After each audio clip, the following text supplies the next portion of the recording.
Bismillahirrahmanirrahim. Assalamualaikum warahmatullahi wabarakatuh. Halo teman-teman semua, perkenalkan nama saya Muhammad Jidani Alvarez, mahasiswa Universitas Islam Sunan Gunung Jati Bandung. Saya perwakilan dari kelompok 3 bersama beberapa teman dan rekan-rekan saya. Yang pertama ada Muhammad Khalid, kemudian ada Niken Ananda, kemudian ada Riyadatul Faiz, kemudian ada Maisa Nurhalina, kemudian ada Pradiza Anzani, dan ada Saudari Kurota Ayuni.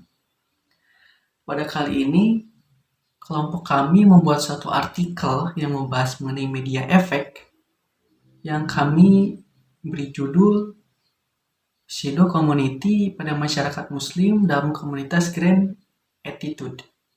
Nah, pada kali ini ada beberapa poin penting yang dibuat. Yang pertama, bagaimana pengaruh Shadow Community ini terhadap komunitas Grand Attitude dan apa feedback atau dampak yang dirasakan oleh masyarakat. Dan yang kedua, bagaimana pola kegiatan awal dibentuknya komunitas Grand Attitude hingga saat ini. Ketiga, bagaimana rasa dampak yang dirasakan sehingga adanya tantangan yang dirasakan dan terbayang oleh komunitas ke depannya. Langsung saja untuk pembahasan yang pertama mengenai pengaruh Shadow Community terhadap komunitas Grand Attitude ini. Sebelum ke pembahasan, kita bahas dulu yang menjadi sorotan utama kita, yaitu mengenai Shadow Community.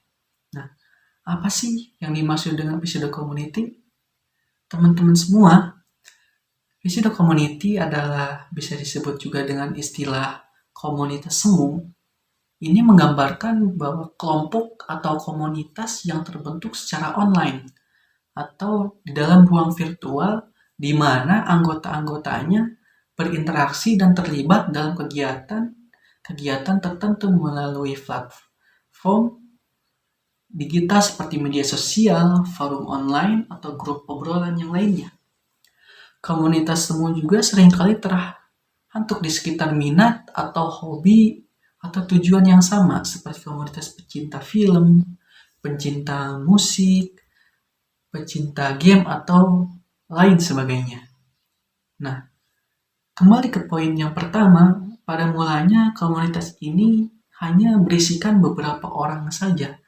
Namun seiring berjalannya waktu, meningkatlah peminat dari media sosial komunitas tersebut. Dari mulai orang dewasa, dari kalangan lansia, hingga remaja yang cakupannya bukan hanya masyarakat sekitar, tapi sudah keluar kota, bahkan keluar pulau. Hampir kurang lebih sudah ada 228 peserta yang tercatat dalam 3 tahun ini. Uniknya, malah media sosial ini dibilang masih tergolong muda atau belia yang kebanyakan diambil dari santri madrasah aliyah PPI. Dan bahkan ada di luar itu yang dimana mereka sudah keluar menjadi alumni dan masih berkecimpung dan terlibat di dalamnya. Dan kedua, mengenai pola kegiatan di awal pembentukan terbentuknya komunitas hingga saat ini, jauh sebelum komunitas ini terbentuk, seperti halnya penjelasan poin yang pertama, komunitas ini hanya berisikan beberapa orang yang mempunyai tujuan yang sama, yaitu ingin mengembangkan dakwah, bukan hanya duduk di majelis saja. Apalagi pada saat itu terdampak adanya wabah COVID-19.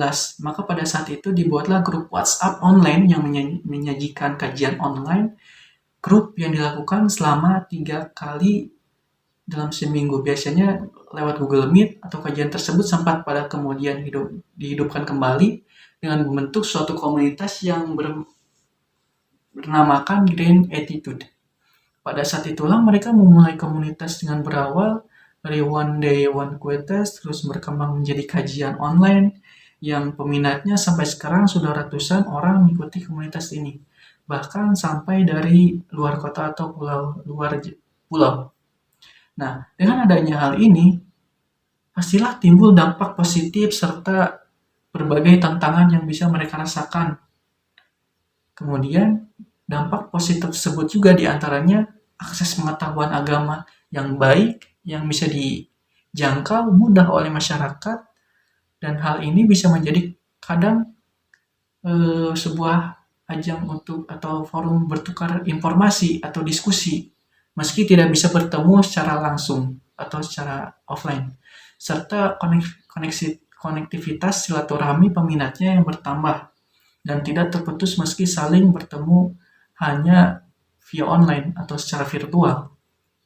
Selain itu, ada juga tantangan yang dihadapi saatlah banyak atau beragam, seperti halnya penyebaran informasi yang tidak akurat, yang menyebabkan masyarakat bisa menerima ilmu yang bukan pada sumbernya, serta menyebarluaskan informasi tersebut atau ilmu tersebut, sehingga bisa dikatakan sebagai hal yang tidak valid. Sekian pemaparan dan penjelasan yang bisa kelompok kami sampaikan.